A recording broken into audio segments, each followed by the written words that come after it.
someplace. CNN is there. Crime and punishment tonight. A plea to a Mexican drug cartel from a sheriff in South Texas returned the body of David Hartley. That's assuming, of course, they have it. Hartley's wife, Tiffany, whom we're going to speak to in just a few minutes, claims they were jet skiing last week on the Mexican side of Falcon Lake, which straddles the border, when they were attacked by gunmen. Tiffany says David was shot in the back of the head, fell into the water. His body is yet to be found. She made it back to shore. As I said, we're going to talk to Tiffany in just a moment, but first we sent Gary Tuckman to Zapata, Texas, to look into the case. We have an armada of armed protectors as we head out for a short voyage on what may be North America's most dangerous lake. This is the sheriff of Zapata County, Texas. Are you 100% convinced she's telling the truth? Well, I mean, we can never be 100% convinced. 99.9% yes. So 99.9%? Sure, yes.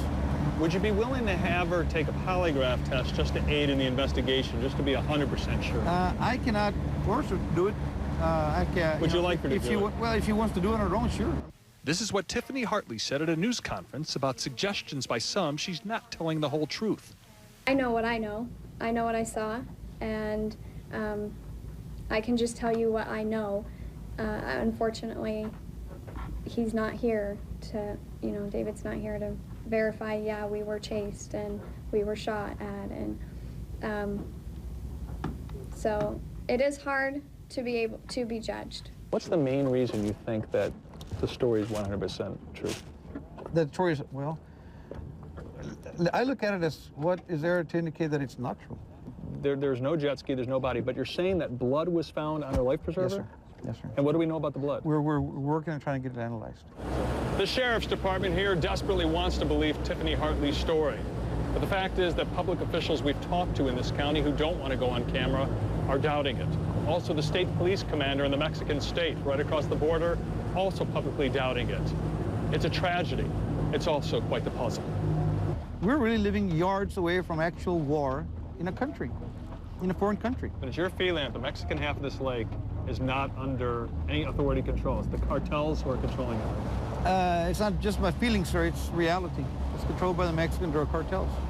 The lake is huge, more than 80,000 acres, some of the best bass fishing in North America. But on the other side of this border marker, where Mexico begins, is now a no man's land. Do people know who come out in this water that this is the border marker? Yes, sir. Do boaters generally know? Yes. Is there any chance boaters that fish this lake know that that's an Is there any chance this woman didn't know she was in Mexico? No, she has said that she knew she was in Mexico. Okay, but why would she do that?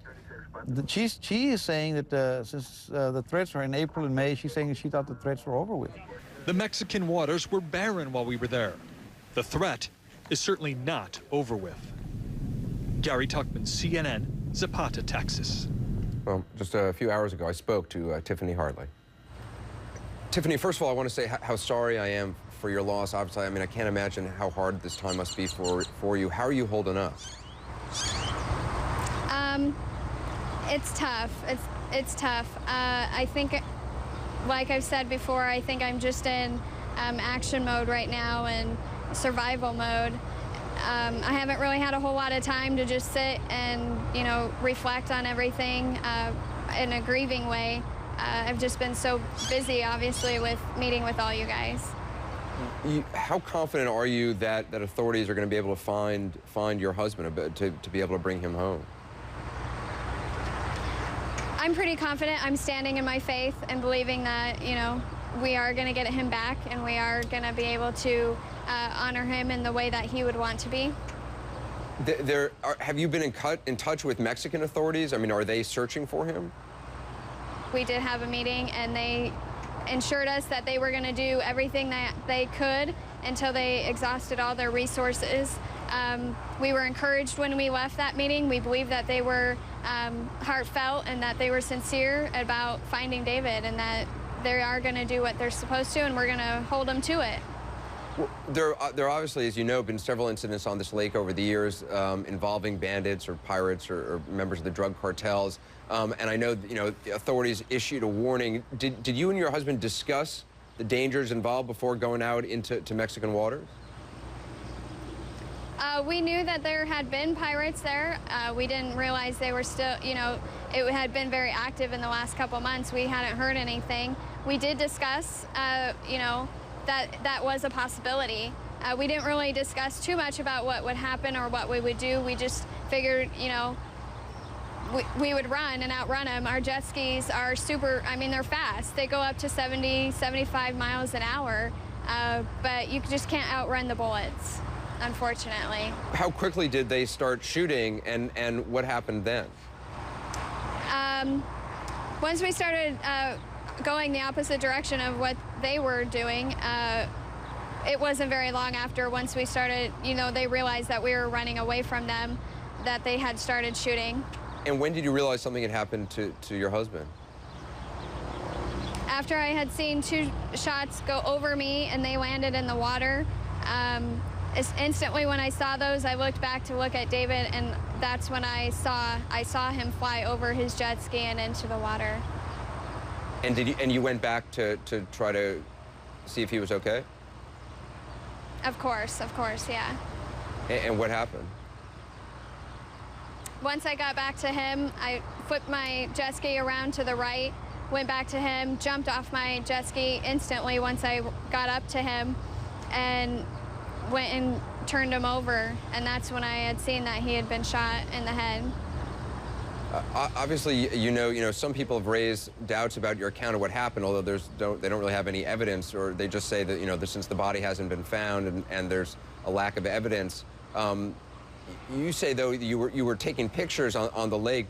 Did you take any pictures that would support, you know, what happened? No, I don't have the camera. David was the photographer. That's what he did. He always made sure he had a good picture. He liked taking the pictures, and I'd rather him take them because he was better than I was. So he kept the camera on the jet ski. We heard a sheriff say that if you wanted to take a polygraph test to back up the story, that he'd support that. Is that something you'd want to do? Possibly, but I don't really think I need to, because I know my story and I know what the story is. But if, you know, that's what the authorities think I need to do, then that might be an option. What do you want people to know about David, Tiffany? I wish they would have realized, you know, seen how much he loved life, how much he loved me. He was a wonderful man, a loving husband, and I miss him terribly. Well, Tiffany, I appreciate you being on with us, and I'm sorry for all you're going through. I wish you strength in the days ahead. Thank you very much. Well, up next, the river of toxic sludge. Have you seen this?